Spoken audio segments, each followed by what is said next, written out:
홍다은의 하나님이 사랑하는 청년 이야기. 많은 상황 속에서 사람들을 만나고 이야기를 주고받으며 살아가면서 누구나 분명하게 만나는 순간이 있습니다. 바로 Y라는 순간입니다. 두 가지 뉘앙스로 접근해 보자면 왜 그런 거지? 라며 궁금해하는 질문의 Y와 왜 그런 거야? 하는 이해가 되지 않는 또는 이해가 필요한 의문의 Y에 대해서 생각해 볼 수 있을 것 같습니다. 아무리 지나온 경험과 배움을 토대로 그 해답을 찾는다 하더라도 매번 분명하고 확실한 답을 찾기는 어려운 것이 순간적으로 드는 그 왜라는 질문이지 않을까 싶습니다. 모두가 그런 건 아니겠지만 대부분의 많은 사람들이 왜라고 외치는 그 Y에는 대체 왜 저런 거야? 라는 이해가 되지 않는 불만이 담긴 의문의 Y가 더 많지 않을까 싶습니다. 어릴 적부터 질문의 Y도 많고 의문의 Y도 많았던 저는 몇 년 전까지 주류 사회와 한인 사회 소식을 자주 접하면서도 특히 한인 커뮤니티에 대해 좀 더 밀접하게 살펴볼 수 있는 직업을 갖고 있었습니다. 20대 중반이라는 나이부터 경험하기엔 흔하지 않은 다양한 기회들이 많았고 여러 분야의 사람들과 이야기를 나누고 또한 많은 상황들을 접할 수 있었던 시간들이었습니다.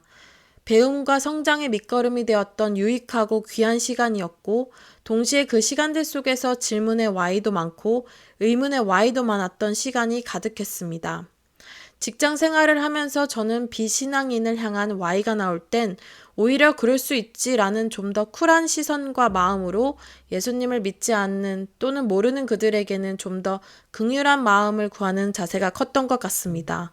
그러나 교회를 다니는 예수님을 믿는 기독교인이라는 정체성을 갖고 있는 저로서는 좀 더 교계 소식이나 기독교인들에게 있어서는 오히려 의문의 Y가 커졌었습니다.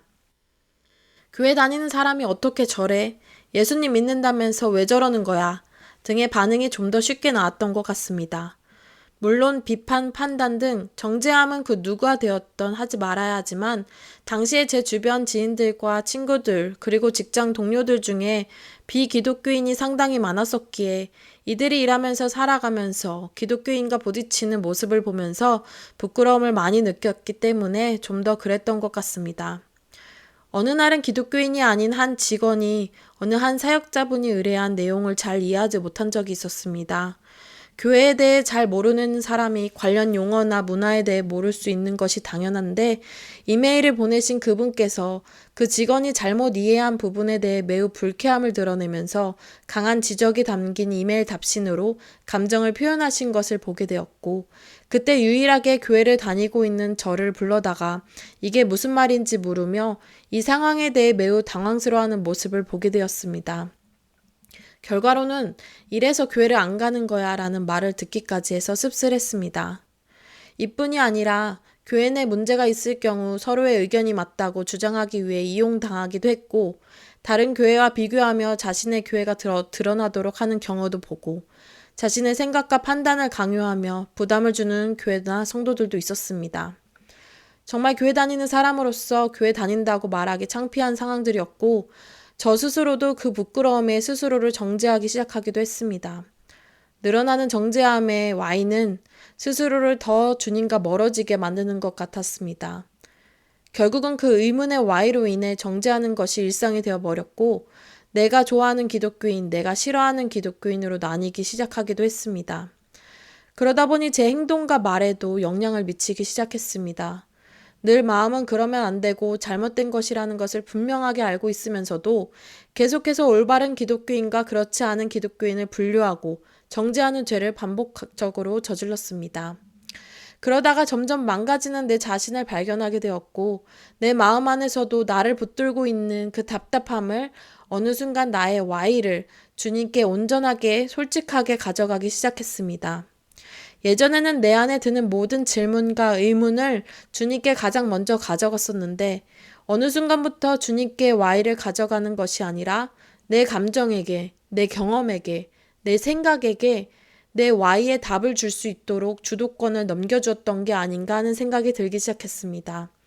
끝이 없는 것 같던 그 Y로 인한 그 정죄함은 하나님께 Y를 가져가는 순간부터 회복하기 시작했습니다. 질문이나 의문이 드는 Y가 떠오를 땐, 이해하지 못하는 상황이 생길 때 우리의 반응은 어떨까요? 나의 반응을 통해 우리는 나의 그 Y를 주님께 가장 먼저 가져갔는지, 아니면 내 마음대로 하도록 방치하고 있는지 분명히 알 수 있는 것 같습니다.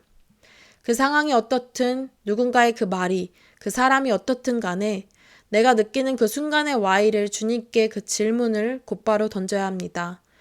늘 제 안에 맴도는 이해하지 못하는 Y를 곧바로 주님께 전해드리는 습관이 감사하게도 늘 연단하고 단련하는 해답으로 불편한 마음이 아닌 평안한 마음으로 이끌어주시는 하나님의 은혜에 감사하게 됩니다. 나의 가장 연약하고 가장 다듬어야 할, 훈련되어야 할 그 부분에 있어서 늘 Y가 나왔던 것 같습니다. 정죄함의 Y, 다르기 때문에 나오는 Y, 그 Y의 목적이 무엇이 되었든 간에 우리들이 Y는 하나님께로 가져가는 것이 가장 첫 번째 단계인 것 같습니다. 나의 연약함도 나의 단점도 하나님께 의지할 수 있는 도구라 생각하니 얼마나 감사한지 모릅니다. 하나님이 함께 하시면 불가능은 없다는 것을 매번 느끼게 됩니다. 나의 가치관이 하나님의 가치관과 같을 때 하나님 나라를 위해 살아가는 삶이지 않을까 싶습니다. 이해하지 못하는 상황을 마주하게 되었을 때 나의 Y를 주님께 1등으로 내어드리며 내 삶의 주관자이심을 인정하는 삶이 얼마나 축복이지 않을까 생각해보며 모두가 그런 복된 삶을 누리길 소망합니다. 지금까지 청년의 시선으로 예수 동행의 삶을 전하는 홍다은의 하나님이 사랑하는 청년 이야기였습니다.